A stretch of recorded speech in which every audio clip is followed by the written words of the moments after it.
오늘은 어제 말씀에 이어서 이 율법의 완성자 두 번째 말씀을 함께 나누도록 하겠습니다.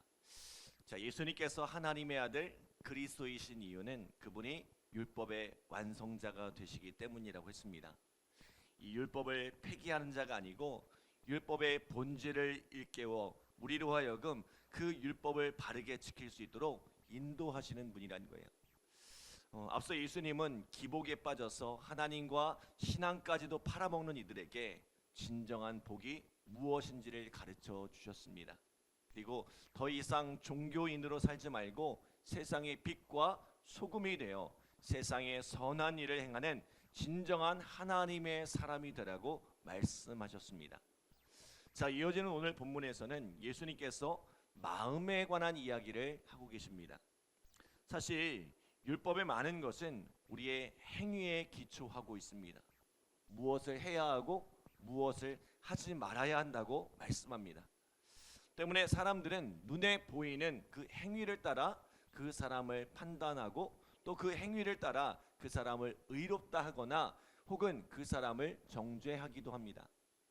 또 종교 지도자들 가운데는 사람들에게 의롭게 보이려고 그 행위를 과장하기도 합니다. 예수님은 이러한 사람들을 외식하는 자라고 하셨죠.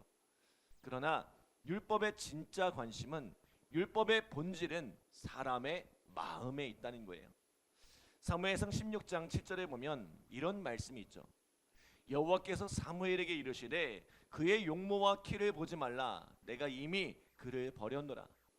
내가 보는 것은 사람과 같지 아니하니 사람은 외모를 보거니와 나 여호와는 중심을 보느니라 하시더라. 하나님은 중심을 보시는 하나님이세요. 또 시편 139편 2절에 보면 주께서 내가 앉고 일어섬을 아시고 멀리서도 나의 생각을 밝히 아시오며 라고 말씀하고 있죠. 하나님, 우리가 어디에서 무슨 생각을 하며 살아가는지 우리의 모든 마음과 생각을 밝히 아시는 하나님이란 거예요. 또 잠언 4장 23절에 보면 이렇게 말씀하죠.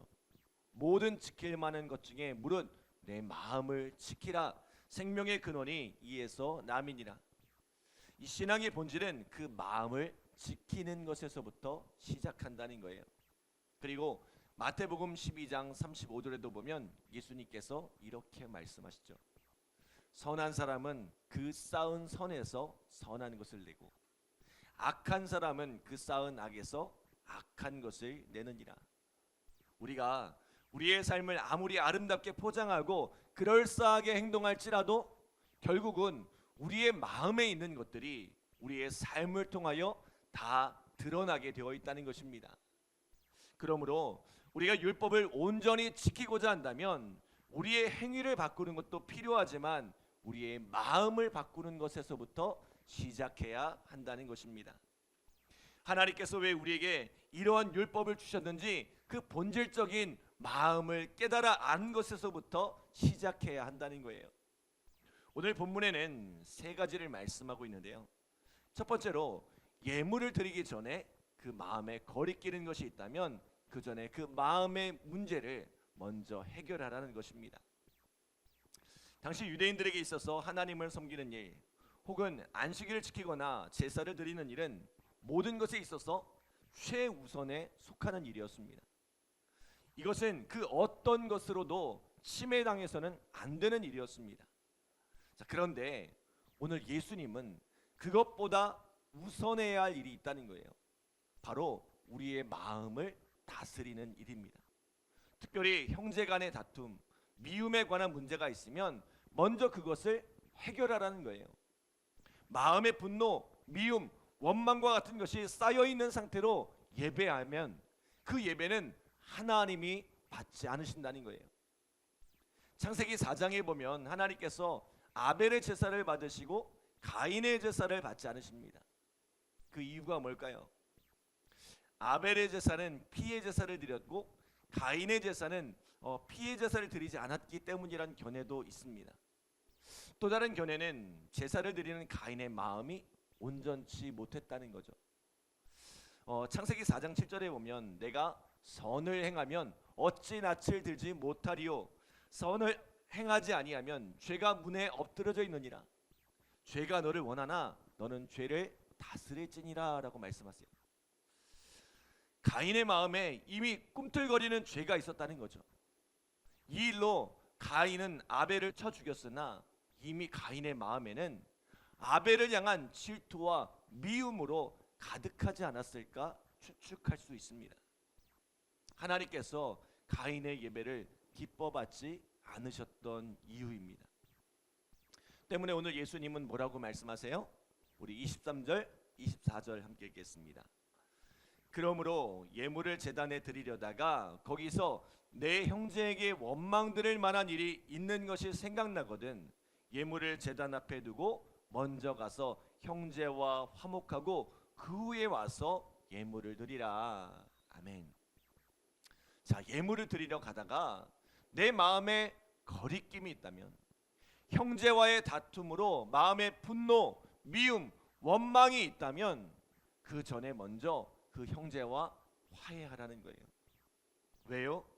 하나님은 우리 마음의 중심을 보시는 하나님이시기 때문에. 하나님이 원하시는 예배, 하나님이 원하시는 제사는 이 예배라는 행위, 제사라는 행위가 아니라 우리 마음의 중심이기 때문입니다. 하나님 우리 마음의 중심을 원하세요. 사랑하는 여러분, 하나님 앞에서 우리의 마음을 먼저 돌아보시기 바랍니다. 그 마음을 바로 세워가는 우리 믿음의 성도들 되시기를 간절히 기도합니다. 두 번째로 예수님은 간음의 문제에 대해서 이렇게 말씀하세요. 자, 우리 27절, 28절 말씀 함께 읽겠습니다. 27절, 28절 시작. 또 간음하지 말라 하였다는 것을 너희가 들었으나 나는 너희에게 이르노니 음욕을 품고 여자를 보는 자마다 마음에 이미 간음하였느니라. 아멘. 10계명의 제7계명은 간음하지 말라입니다. 하나님께서 우리에게 선물로 주신 성을 바르게 사용하고 건강하게 사용하되 그것을 오용하여 성적 부도덕에 이르지 말라는 것입니다. 자, 이것을 판단하는 기준이 뭐예요? 드러나는 행위입니다. 그러나 예수님은 뭐라고 말씀하세요? 그가 어떤 행위를 하지 않았어도 그 마음으로 이미 음욕을 품었다면 간음했다는 거예요. 율법이 말하는 모든 죄가 그렇습니다. 죄를 판단하는 기준은 그가 율법을 범하는 행위를 했는가 안 했는가 하는 것입니다. 일반적으로 우리는 이렇게 생각하잖아요. 우리 마음으로는, 생각으로는 어떤 죄도 저지를 수 있다. 생각은 자유니까. 그러나 그 마음에 품은 생각을 내 입술로 행위로 드러나지 않으면 그것은 더 이상 죄가 아니라고 생각하잖아요. 마음의 생각이야 내가 얼마든지 상상의 나래를 펼 수 있는 것이 아니냐, 나의 자유라고 생각합니다. 그런데 예수님은 그 마음으로 품는 생각도 얼마든지 죄가 될 수 있다는 거예요. 그 우리 마음의 중심을 보시는 하나님 앞에서 얼마든지 죄가 될 수 있다는 거예요. 그러므로 그 마음으로도 죄짓지 않기 위해서 그 마음의 선한 것을 채워가라고 말씀하고 계십니다. 그래서 더 이상 죄가 나를 주장하지 못하도록, 악한 것이 내 마음, 내 생각을 주장하지 못하게 하라는 거예요. 로마서 8장 6절에 보면 육신의 생각은 사망이요 영의 생각은 생명과 평안이니라 라고 말씀합니다. 우리가 죄를 생각하고 죄를 묵상하면 결국은 사망의 길로 걸어가게 되어 있습니다. 그러나 영의 생각, 하나님이 주시는 좋은 생각으로 우리의 마음을 채워가면 우리는 생명의 길을 얻게 되고 우리의 삶은 평안으로 채워지게 될 것입니다. 여러분, 악한 생각할 수 있죠. 악한 마음이 틈탈 수 있죠. 그러나 그것들이 결코 우리의 마음을 사로잡지 못하게 하시기 바랍니다. 그것을 믿음으로 떨쳐버리시고 주님이 주시는 선한 마음과 생각으로 가득 채워가시길 바랍니다. 여러분의 삶에 주님이 주시는 평안이 가득하기를 간절히 기도합니다. 자, 마지막으로 우리 33절, 34절 말씀 함께 읽겠습니다. 33절, 34절 시작.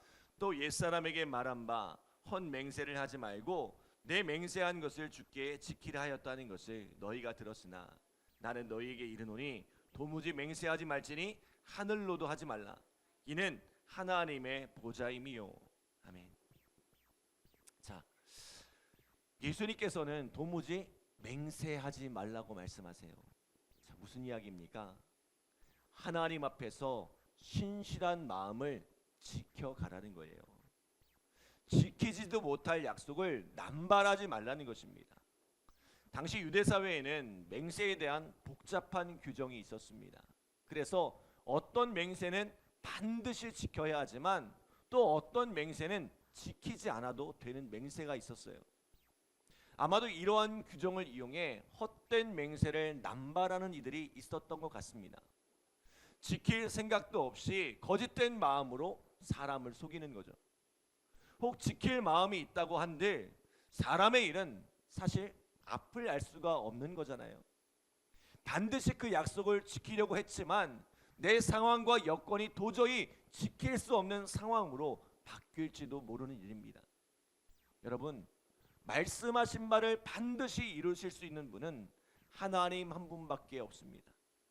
하나님은 그 말씀하신 바를 천대까지 이루시는 분이시며 어떠한 상황, 어떠한 환경에서도 그것을 반드시 이루실 수 있는 하나님이세요. 그러나 우리에게는 그런 능력이 없다는 거죠. 그러니 지키지도 못할 헛된 약속을 남발하지 말고 그저 마음의 신실함을 지켜가라는 것입니다. 사랑하는 여러분, 예수님은 율법의 완성자로서 우리에게 먼저 마음을 잘 관리하라고 말씀하고 있습니다.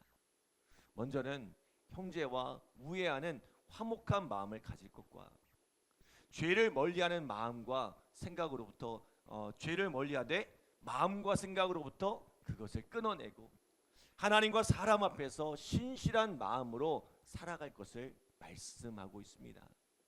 오늘 하나님 앞에서 그렇게 우리의 마음을 잘 다스림으로 하나님 보시기에 합한 그런 믿음의 사람으로 인정되는 귀한 은혜가 함께하기를 간절히 기도합니다. 기도하겠습니다. 하나님 감사합니다. 오늘도 복된 새벽 깨워주시고 귀한 말씀으로 우리의 삶을 인도하여 주심에 감사드립니다. 하나님 앞에서 우리의 마음과 생각을 지키고 하나님 기뻐하시는 마음과 생각 가운데 살아갈 수 있도록 우리의 발걸음을 인도하여 주시옵소서. 우리의 마음 가운데 하나님 화해하지 못하거나 또 미워하거나 원망하는 마음들이 있다면 먼저 우리의 마음을 잘 다스리고 또 화해해 갈 수 있도록 우리의 삶을 인도하여 주시옵소서. 또 우리의 마음 가운데 생각으로 범죄하고 마음으로 범죄하며 살아가고 있다면 하나님 우리의 마음속에 죄를 멀리하게 하여 주시고 하나님 앞에 기뻐하시는 마음을 품을 수 있도록 하나님의 선한 생각들이 우리의 마음 가운데 가득하여 이 생명과 평안의 길을 걸어갈 수 있도록 우리의 마음과 생각을 지켜 주시옵소서. 또 무엇보다 우리가 헛된 약속을 남발하여 하나님 앞에 실없는 인생 되지 않게 하여 주시고 신실하게 믿음을 지켜가며 하나님 앞에 성실한 마음으로 살아가는 우리의 삶이 되어질 수 있도록 주님 축복하여 주시옵소서. 오늘 이 새벽에도 하나님 앞에 마음을 지키며 믿음으로 기도한 우리 성도들 하나님께서 응답하여 주시고 또 열매 맺게 하시는 하나님의 귀한 사랑 은혜를 경험케 하여 주시옵소서. 감사드리며 예수님의 이름으로 기도드립니다. 아멘.